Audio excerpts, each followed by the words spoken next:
This week, a lot of companies reporting. Berkshire Hathaway had their annual meeting last week, and there's a lot of stuff coming out. I want to recap that meeting because it was really important. It was the first time they had the meeting without Charlie Munger, and his replacement on stage was Greg Abel. But before we get into the Berkshire meeting, it's really important. I want to go through that meeting because there's a lot of learning lessons there. Here are the companies reporting this week. We've got Palantir. And guys, if you're new to this channel, this is our channel about immediate news reaction. We will be doing a video on Palantir later on today. Let's see who else reports. JLL, real estate company. I want to see how are real estate transactions doing. They focus on commercial leasing as well as sales. Important one to look at. Ferrari, one of my 30 stocks I want to own forever. Disney company, another one. Tomorrow morning before the open, they'll be doing it. Rivian. Guys, this one has really struggles, electric vehicle company. So there's going to be a lot of things they're looking at. Uber report, Shopify, Robinhood. Guys, Robinhood's down today, pre-market. I don't know if it's down at the open, but they got some sort of notice from the SEC involving crypto. There's a shock there. And I believe, Duolingo. That's exciting. So a lot of big companies reporting this week. Now, obviously, Saturday was the Berkshire Hathaway annual meeting. It was Warren Buffett on stage, who's now 93 years old, accompanied with Greg Abel. In fact, at one point, Buffett accidentally called Greg Charlie. I don't see how they had a habit. Now, one of the first things that was discussed, who's going to succeed everybody? It's pretty apparent, and they did say that Greg would be the one picking stocks and running the company. And the reason being, he understands business. So a lot of times they said we have the right successor in place, and it is Greg Abel. One of the biggest things Warren Buffett said, which I love, since they have a lot of stocks, the new SEC rules require that if one of their holdings goes up or their holdings go down in a quarter, they have to be added to net income as a gain or loss, even if they haven't sold. I think that's bullshit. Warren Buffett continually reminds people, don't look at that. Focus on our operating income of our businesses. Now, 13% decline in their holdings of Apple. Now, a lot of people are sitting, guys, I'm not going to lie to you. It confuses me as well. It confuses me immensely. And the reason being is Warren Buffett always talks about our goal is to buy stocks and hold them forever. Okay, well, when he buys a company, he has to basically hold it forever. They very rarely sell. But in this situation, they buy stocks and they decrease their holdings. Now, he insisted it had nothing to do with his fear about his view on iPhones and Apple's view of the world. But then I sit there and say, well, then why sell? Because he's always talked about how he doesn't sell holdings just because they might get slightly overvalued. He's here to hold companies for a long period of time. So again, I ask, why sell? If you saw, their cash reserves went from $130 billion last year to $189 billion this year. And I think about 160 of it or 150 of it is in 90-day treasuries and the rest is in cash. He's always said, I want to have a very strong cash position because he wants to be able to shoot that big elephant when he sees it. But he stresses over and over, I'm a batter at home plate, and I can, instead of having 3 balls and 2 strikes to have a full count, I have unlimited pitches to look at. So his goal is to only, and I quote, only swing at pitches where he thinks there's very little risk where they can make a lot of money. Now, remember, Berkshire Hathaway has tons of cash, and they have big positions. For them to move the needle, they need to invest in big elephants. They need to try to shoot the big elephants. If they find a $500 million company, that's not going to move the needle. Even if they're right, it's not going to move the needle. They have to be able to find this Apple. They have to be able to find big companies like that. And to me, the indication that they think markets are overvalued is they have $189 billion in cash. If they thought markets were fairly valued or undervalued, they'd be buying a lot bigger companies and buying big pieces of them, but they're not seeing that. So guys, so far in this video, if you like this is our channel to react to these things. If you want 4 or 5 videos a week reacting to what's going on in the market very quickly, subscribe to this channel. I think it'll do you a lot of great good. I really like to go over some fundamentals and emotional aspects of investing because that is the most important part. And this is very different than our main channel, where we talk about higher level views on individual stocks as well as the markets that have longer term videos. This is immediate market reaction, so make sure you subscribe.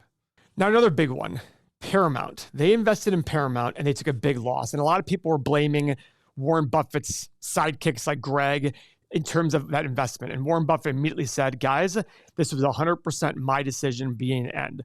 I decided to invest, and I decided we sold when we took a big loss. I believe I remember reading that they started buying Paramount around $30 a share, and I think it's currently at 13 or 14. I don't know exactly when they sold, but he did say they lost a lot of money. This is proof of two things.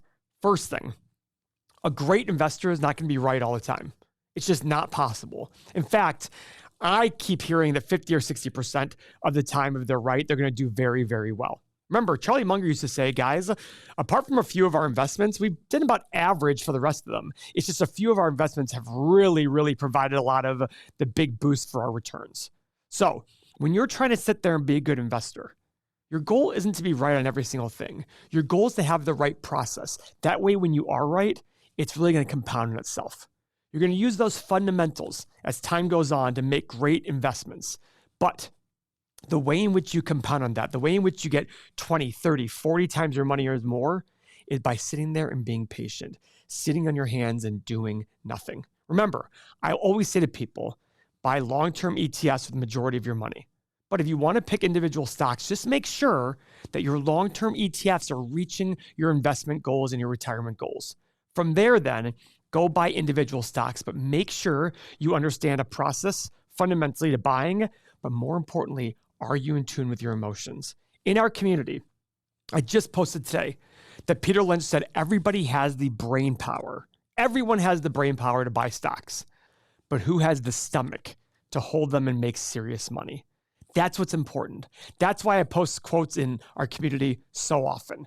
The reason being is I want to reiterate these things over and over. For me, I found that I became better at investing and I became more confident in myself as I repeated these basics over and over and over again. Because investing is very difficult from an emotional standpoint. You look at Warren Buffett, decreased his position of Apple by 13%. I don't know who did that. Paramount loss, huge loss. But they sit there and they have their insurance business. You got to remember, they essentially get free leverage. The insurance money that comes in is basically borrowing money because they're going to pay all that money out eventually. But in that short run, as they sit there and wait to pay out that money, they can invest it at larger returns. Your goal, you don't have that ability because they just have the insurance business. But your ability to find good companies at good prices, even in this market, is possible. But the hard part will come when you sit there and get bear markets eventually, and tough bear markets. Are you going to sit there and look at your stocks falling and going, oh my God, I made a huge mistake? Or are you going to look at it the way I want you to look at it? You could have made a mistake, but is it more likely that companies just go through cycles? Markets go through cycles, and you have to sit there and understand where you are in that cycle. Because if you've bought a great company at a good price, but there's a recession or the stock market's down, don't let the stock falling be the reason why you sell. And it's hard because emotionally inside, you see that stock going like this and this and this. And look at Rivian. The difference is Rivian is a crap company. Rivian was a crap company for a long time. They had no sales or very little sales, a lot of losses, versus Disney. Disney is down 50%. But is Disney down over 50% from its all-time high, the same as Palantir being down 50% from its all-time high? That's what I'm trying to teach you, to look at these companies differently. They're in two different parts of their cycle, of their life. And in order to be able to do that the right way, you've got to have the emotional fortitude. So if you want to make less and less bad emotional decisions, join our community. Because our community is sitting here and they're here to talk every single day about investing, how they approach it. And you could very well go in the community and people said, hey, listen, we just think you missed it. And that's part of life. I've missed on a lot of investments. I've gotten lucky and been wrong in investments, still made money. I've gotten unlucky where I bailed an investment, even though my thesis was right, but I didn't have the stomach for it. This happens to all of us. But guys, click the link below, join the community. We have a set number of spots every day. We max it out. After that, there's a wait list. Now, even if there's no spots available, join that wait list. You'll get an email on how to fast track yourself a little bit higher in the wait list. But guys, go sign up now. It's $7 for 7 days. If you want to make less emotional decisions, I guarantee you that if you're able to learn this process and learn how to handle your emotions, you will do better in investing. Now, one thing I really learned from Warren Buffett that he reiterated over and over again is he doesn't care about economic news. He He doesn't care about news stories that follow the stock price. He didn't say that exactly. But he also stressed how he thinks Jerome Powell's done a good job. Now, with that said, Warren Buffett's been well known for sitting there and giving everybody. He loves How to Win Friends and Influence People by Dale Carnegie. In fact, it's the one diploma he has on his wall when he graduated from that class. I do believe that Jerome Powell's done a great job. Last week, they kept rates the same. Talked about how stubbornly high that inflation was staying. And he's like, listen, we still need to focus on bringing that number down. But even with all of that, I think he's done a great job. But there's still a lot that's going to happen. And I still believe in buying great companies at great prices. And whatever happens in the future economically, whatever is going to happen will happen. And it's all likely that in that time, stocks will fall, earnings will fall, revenue will fall. But if you find a good company at a good price, they will do well. They will come out of it, especially if they have a good balance sheet. Now, if you're in our community, I post this a lot more frequently, but this is our stock market to GDP ratio. We are currently 95% overvalued. This doesn't mean go sell your investments. This doesn't mean stop dollar cost averaging. What this means is just saying, listen, I don't know what's going to happen in the future, but in all likelihood, based on this, the future is not going to have great returns for the next 5 or 10 years. Doesn't mean you can't make money. It means all the more reason you can make money as you see people overreact emotionally. Your goal is to not do that. Now, the 10-year cyclically adjusted PE ratio, which takes all the earnings of the S&P companies over the last 10 years, brings it to today, in today's dollars, we're 99% overvalued. These are the two most reliable metrics at any given time for valuation. All right, well, it's probably going to be a tough next 5 or 10 years. Hasn't felt that way because it's been overvalued at historical levels besides the dot-com bust for the last 6 or 7 years. And that's the major mistake I made. Thinking that, oh, things are overvalued, everything's overvalued. No, completely wrong. That's why now I have 16 or 17 companies that I own. And if you watch our channels, I disclose which companies those are. And I talk about my thesis. It doesn't mean you should go buy them, but I'm trying to teach the process that I've learned. You need to take bits of it and apply it to the things you understand. There are things I don't understand and I have no desire to understand. There are things that I understand and I go, listen, I can understand this and emotionally handle this company going down in price. That's what works for me. What works for you might be totally different, but to be a successful investor, it's especially important that when you find something that makes sense to you, you go sit there and you take advantage of that. You'll be able to handle the emotions a lot better than somebody else in the same situation. That's the key to successful investing. So guys, make sure you subscribe to the channel so you see our updates throughout the week.